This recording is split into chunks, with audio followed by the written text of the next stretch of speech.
It is said that code teaches you how to face really big problems. So to understand tough times we all are facing currently, we have our guest today, Mr. Pradeep. Pradeep is an experienced programmer and entrepreneur who has worked on small and large software products in telecom, healthcare, and edtech. He is the founder of Meta Design Software, which is an outsourced product development company which works with companies across the globe to completely develop and maintain their software products. He also likes mentoring software programmers. He conducts training sessions and boot camps on test driven development, clean coding, and clean design. He also works with the University of Pune to mentor students. And his hobbies are tennis. He plays tennis and loves to read books. And if I'm not wrong, he loves cycling as well.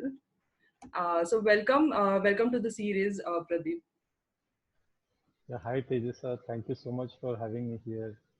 This is the first time I'm doing something like this, so I hope I don't make too many mistakes. Let's see how it goes. Pradeep. So the nature has apparently, clicked the pause button, and our life has kind of slowed down. I would really like to know how your day looks like during this lockdown. Yeah, actually, I was when this whole thing started, I was expecting a slightly long holiday where I would catch up on all the other things in life, but that has not happened. Actually, things are much more busier these days than it was before the lockdown started. It's surprising. What has happened is that our clients are all software companies, and their clients have kind of locked down, so they have a lot of time because they all work from home. They have a lot of time, so instead of going slow, they have actually pushed the pedal. A lot of features which are there in the roadmap, a lot of things which we had postponed for later, they've all brought them forward. So they are also trying to clean up the code, make it better, and now they have a lot of time on their hands, so they're monitoring it much more, much more strenuously. So things have actually become a little bit more busier. Plus, working at home is has its own challenges. There's a network, like I was telling you, the network is uh, not the same as an office, and also the colleagues are not there next to you, so you can't discuss things with them. When we do try calls drop, they don't come through. Then of course there's this tug of the family, that just outside the door the family is waiting. So then there's always an urge to go and talk to them. Sometimes you feel like having a coffee and there's no coffee machine. So overall productivity is also productivity is also low. Plus work has increased. So actually it has become much more tougher. But there are other things also, like right now there's no housework, house help. So you realize how much work they're doing only after they're gone. So once you get up in the mornings, sweep the floor and then do all the pocha and all that. Then after that, and do a little bit of cooking and washing and all that, you realize that there's no more energy to do the rest of the work. So overall, it has become much more hectic. Plus, even though there's a lockdown and people are all talking of doomsday and all that, in technology there are some interesting avenues have opened up. Like, for example, online gaming has gone up like crazy. I mean, we don't do online gaming, but I'm hearing a lot of that. But there's also a lot of uptick in online health, telehealth. There's a lot of uptick in online education, ed tech. People are trying to get their kids to sit at home and study. So there are a couple of inquiries which have come up, and they are very exciting. People want to invest in building new ed tech products. They want to build online health products. They have some experience with online health. So this edtech things look very, it looks very interesting. So we're sitting with the client, trying to help them make a business plan and try to get some funding on board and then kick it off. So make hay while the sun shines. So hopefully that will work out. But I do realize that this is also the time to spend a little bit of time with my family. Like usually I hardly get to see my daughter every day when I come home. So these days we consciously try to make a little bit of time for the daughter. So we play Scrabble with her, we play Monopoly. We try to do something or the other. We can't go out, so we're all stuck together. So whatever we can, we do. Yeah, but to answer your question, the simple answer is it's actually slightly more hectic, but we are uh, making do. Yeah. That's interesting to know that your household work and your increased company work is keeping you very productive during this time. Yeah, busy, not productive, but definitely busy. Definitely busy. Yeah. So Pradeep, can you just tell me how is the current situation of companies you're working with in India and abroad? Yeah, actually, there's a lot of short-term pain. They all feel pain. Like one of the our clients is actually in the restaurant business. The software is used in restaurants, and in the US, almost all restaurants are closed. We get their sales data first, so we are doing a lot of analytics on it, and we figure out that last 2 to 3 weeks, the restaurant sales have actually dropped down by around 80 to 90%. So it is short term, it is painful, but the sense that I'm getting from my clients, what they are saying is that, especially in the US, they're trying to let since they have got good healthcare facilities and all that, they're letting the infection run its course as quickly as possible, so that the economy isn't affected too much. So they're talking of 1.5 months to 3 months before the lockdown and all that comes out, and probably another 1 or 2 months for the economy to come up. But what they're saying is that when the economy does come up, there's going to be a lot of pent up demand, and we have to be prepared for it. That's the message that I'm getting. There are some places where the lockdown has already lifted. I think Wuhan, where this started, I think the lockdown is gone there. And I hear that there are a lot of queues in front of restaurants, people trying to go out of the city, people trying to queue up to malls, the same bad things, that we were doing earlier, so it's all coming back. So to answer your question, yes, there is short term, there's major pain because of the economic situation, of course, and because some people that they know have been affected. But they expect it to be a 3 to 4 month kind of scenario, and they expect things to get better after that. So, I mean, I also feel the same thing. Probably that's how it's going to work. Right. So do you think it will make a great sense if we lift this lockdown slowly? I really don't know. I'm not an expert actually. There are a lot of experts, but personally, I feel as far as pandemics go, this is a very mild one. Probably this is a very small nudge from nature saying, listen to me, or I can get you, kind of thing. So I hope here also things get uh, back to normal as soon as possible. But I'm not an expert. I wouldn't know how it would work. So Sure, absolutely. What are your future plans? Any changes in strategies considering this pandemic situation? yeah, I think given that it's a short, I mean, I expect it to be a short kind of thing.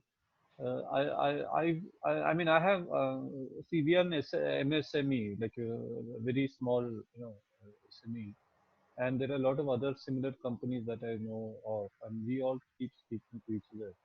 So there are a lot of people who say that they want to prepare for a post-COVID world, they want a new strategy and all that.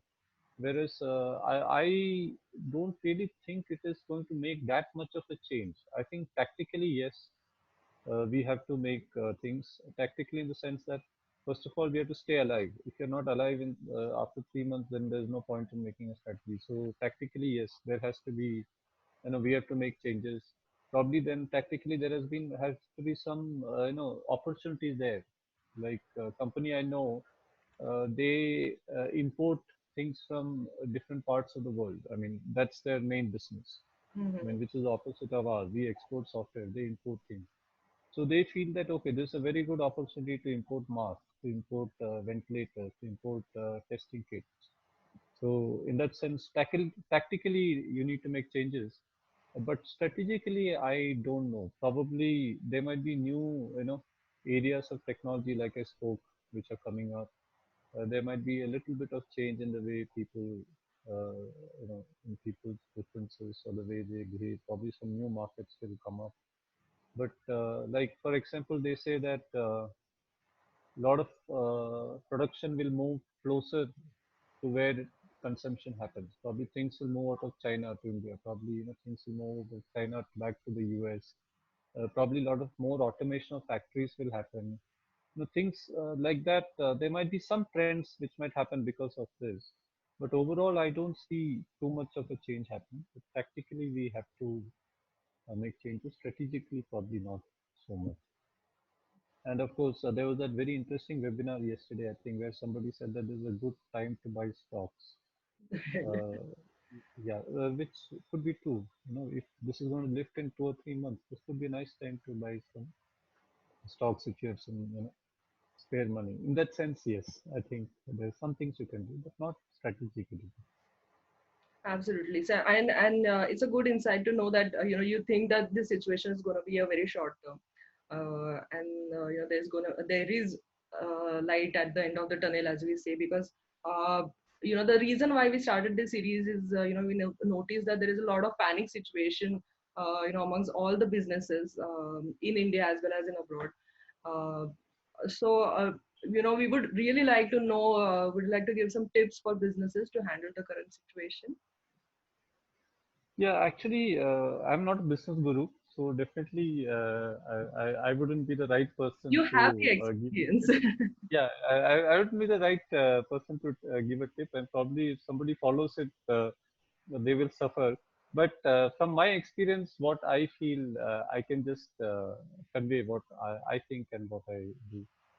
The first thing, obviously, is that employees are the company. So I think every company needs to take good care of the employees. That comes first. This is not an occasion to negotiate or squeeze. That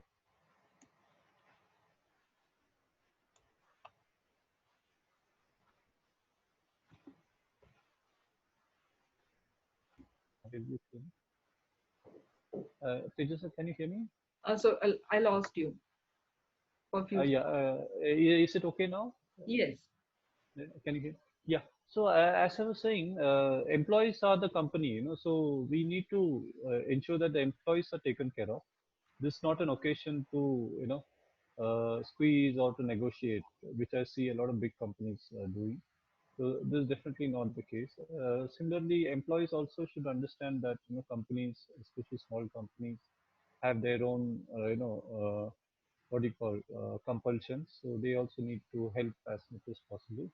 And the same goes for vendors and partners also. Like I think vendors and partners are together with us for a long time, and we also should try to ensure that something can be done to help ease. So this is not the time to squeeze too much on what we call the business or whatever.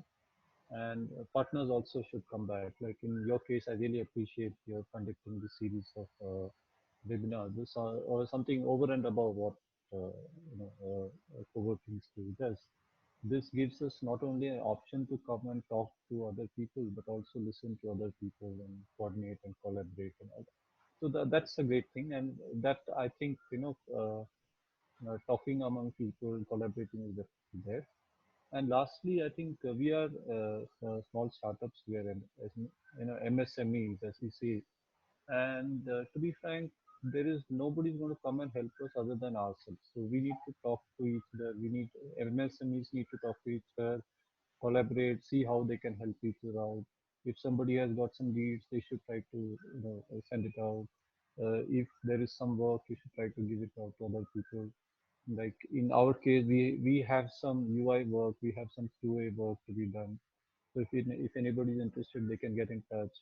You can give my number or whatever, and generally help each other out.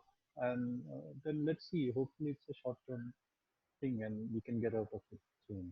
So, So I mean, that's basically, all I have. Yes. right, right, right. So yeah, we definitely need to work together, help each other, as you rightly said. Uh, so we are moving on to our next segment, rapid fire round. So are you ready? I don't know whether I'll ever be ready, but yes, let's try. Let's see. So tea lover or coffee lover? Tea. Tea. Oh. Yeah. Steve Jobs or Elon Musk? Steve Jobs. AI or blockchain? AI. Any day. And bicycle or car? I would say car, even though it's not fashionable. But you I love fast cars, and I love fast cars, and I like to drive fast. So yeah, you may see me in a bicycle, but yes. uh, Yeah, that was pretty smooth. Thank you so much. Thank you so much, sir, for yeah, coming thank here you. So, and sharing your knowledge with us. yeah, thank you so much for hosting me. This is the first time for me, and it's a new experience. Thank you so much. Actually. Thank you, sir. Shall I? Yeah, shall I? Yes.